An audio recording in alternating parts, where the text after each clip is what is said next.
ધંધુકામાંથી ભરવાડ સમાજના યુવક ધર્મેશ ભરવાડની હત્યાનો કિસ્સો સામે આવ્યો ને એની સાથે સાથે ચર્ચાઓ થઈ કિશન ભરવાડના હત્યારાઓને લઈને।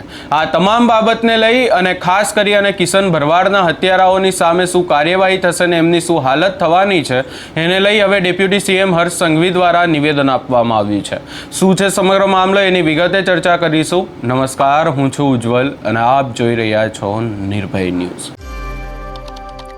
ધંધુકામાંથી એક પછી એક જે ભરવાડ સમાજના યુવકની હત્યાના કિસ્સાઓ સામે આવી રહ્યા છે ને આ તમામ બાબતને લઈ અને હવે ડેપ્યુટી સીએમ હર્ષ સંઘવી ખુલીને બોલ્યા છે અને તેમના દ્વારા આ જે લુખ્ખા તત્વો કહેવામાં આવ્યા છે કે જેઓ આવા કૃત્યો કરે છે અને એની સાથે સાથે ચર્ચા આજે એ કરવી છે કારણ કે ચર્ચાઓ અનેક થઈ કે કિશન ભરવાડના હત્યારાઓ અને હત્યાની સાજિશ કરનાર મૌલવીની સામે શું કાર્યવાહી થઈ રહી છે અને શું કિશન ભરવાડને ખરેખર ન્યાય મળ્યો છે। ત્યારે આ તમામ બાબતને લઈ અને હવે ડેપ્યુટી સીએમ હર્ષ સંઘવી દ્વારા શું કહેવામાં આવ્યું છે કે જ્યારે ખાડિયામાં ભાજપની એક સભા હતી ત્યારે ડેપ્યુટી સીએમ હર્ષ સંઘવીએ કિશન ભરવાડના જે હત્યારાઓ છે ને હત્યાની સાજિશ રચનાર મૌલવી છે એને લઈ અને શું કહ્યું છે એ પણ સાંભળી લઈએ।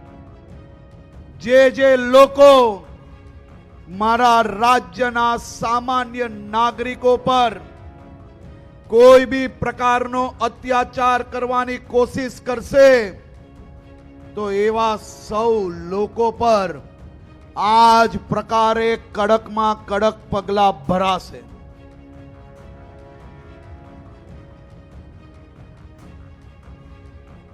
ધંધુકામાં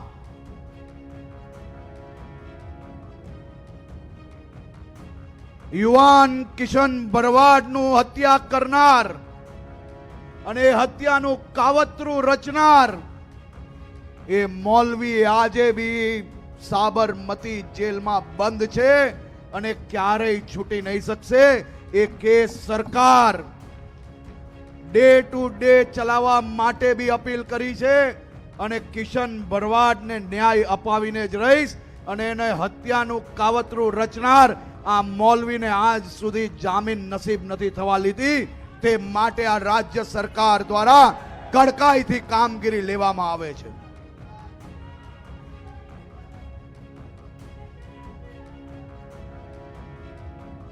હત્યારો કોઈ બી હોય, કોઈ બી સમાજનો હોય, કોઈ સામાન્ય નાગરિકની હત્યા કરે તો એની જોડે આ જ પ્રકારનો અમે પરિસ્થિતિ એ રાજ્યભરમાં ઊભી કરીએ છીએ। લુખ્ખા ટપોરીઓને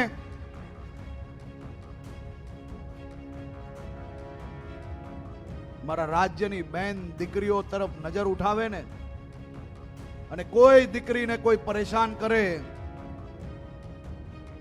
તો બીજા 6 મહિના ઘરની બહાર ના નીકળી શકે ને એ પ્રકારની પરિસ્થિતિ આપણી ગુજરાત પોલીસ દ્વારા કરવામાં આવે છે।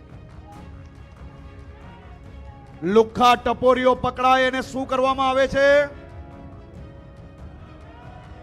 શું કરવામાં આવે છે? એ લુખ્ખો ટપોરી કોઈ બી હોય એની જોડે આ કરવું પડે કે નહીં? હવે આપણે નક્કી કરવાનું છે કે અમદાવાદના એક બી વોર્ડમાં આપણી કોઈ એક નાની ભૂલથી બી કોઈ આ લતીફ કે લતીફનો ચેલો આવી જાય તો ચલાવી લેવાય ખરી? આપણે આ ગુંડાઓને સીધા કરવા વાળી સરકાર જોઈએ કે આ ગુંડાઓને મોટા કરનાર લોકોને પેદા કરાય?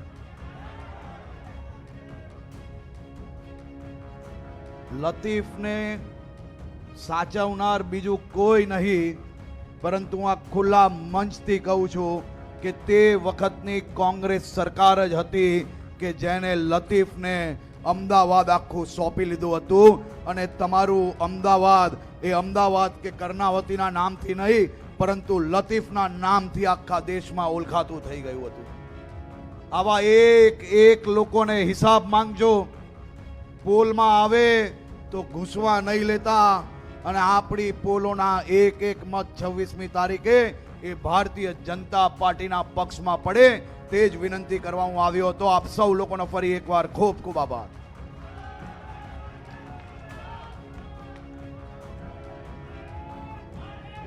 હું વધારે સમય ના લેતા સાહેબ 1 અડધી મિનિટ કોંગ્રેસની ખરાબ માનસિકતા છોડીને અવિરત વિકાસની વિચારધારામાં ભારતીય જનતા પાર્ટીની યાત્રામાં જોડાયા છે. રાજીવભાઈ ચોકસી, કુશભાઈ મોદી, રોનકભાઈ રસાણિયા, નિકુંજ સોની, અપૂર્વ સુતારિયા, આશિષ સથવારા, અરવિંદ ઠાકોર અને સુરેશ ઠાકોર. બોલો ભારત માતા કી!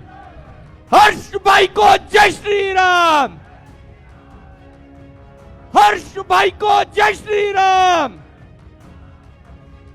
હર્ષભાઈ કો જય શ્રી રામ! હર્ષભાઈ કો જય શ્રી રામ! હર્ષભાઈ કો જય શ્રી રામ! ડેપ્યુટી સીએમ હર્ષ સંઘવી દ્વારા અહીંયા સ્પષ્ટ એવું કહેવામાં આવી રહ્યું છે કે કિશન ભરવાડના જે હત્યારાઓ છે તેઓ હાલ સાબરમતી જેલમાં છે. હત્યાનું જેમણે કાવતરું રચ્યું હતું એ મૌલવી પણ સાબરમતી જેલમાં છે અને એમણે જે ડેપ્યુટી સીએમ હર્ષ સંઘવી છે એમના દ્વારા સ્પષ્ટ કહેવામાં આવ્યું છે કે આ હત્યારાઓને ક્યારેય છોડવામાં નહીં આવે. આ જે હત્યાની સાજિશ કરનાર મૌલવી છે આ લોકો ક્યારેય જેલની બહાર નહીં આવી શકે. અહીંયા જો કે કિશન ભરવાડના જે પરિવાર છે અને સમાજના લોકો છે તેમના દ્વારા અલગ માંગ કરવામાં આવી રહી છે. કડકમાં કડક કાર્યવાહી કરવામાં આવે એવી પણ માંગ કરવામાં આવી રહી છે. પરંતુ ડેપ્યુટી સીએમ હર્ષ સંઘવી દ્વારા અહીંયા કહેવામાં તો આવ્યું છે. હવે જોવાનું રહેશે કે આગામી સમયમાં આખી બાબતને લઈને શું કાર્યવાહીઓ થાય છે. ખાસ કરીને ધર્મેશ ભરવાડના હત્યારાઓને શું સજા આપવામાં આવે છે એના પર પણ લોકોની નજર છે. આ તમામ ચર્ચાઓની વચ્ચે જે બુલડોઝર કાર્યવાહી થઈ અને એની સાથે સાથે આજે ડેપ્યુટી સીએમ હર્ષ સંઘવીનું નિવેદન સામે આવ્યું. ખાસ કરી અને કિશન ભરવાડના જે હત્યારાઓ છે એને લઈને અનેક સવાલો ઊભા થઈ રહ્યા હતા. ત્યારે અહીંયા ડેપ્યુટી સીએમ હર્ષ સંઘવીએ સ્પષ્ટ કહ્યું છે કે કિશન ભરવાડના હત્યારાઓ હાલ સાબરમતી જેલમાં છે અને તેઓ ક્યારેય જેલમાંથી બહાર નહીં આવી શકે. હવે જોવાનું રહેશે કે આ આખી બાબત અને ખાસ કરી અને ધર્મેશ ભરવાડના હત્યારાઓને શું સજા થાય છે. આ સમગ્ર બાબતે તમારો શું અભિપ્રાય છે અમને કમેન્ટ કરી જરૂર જણાવશો ને અમારી ચેનલ નિર્ભય ન્યૂઝને લાઇક, શેર, સબસ્ક્રાઇબ કરવાનું ભૂલશો નહીં.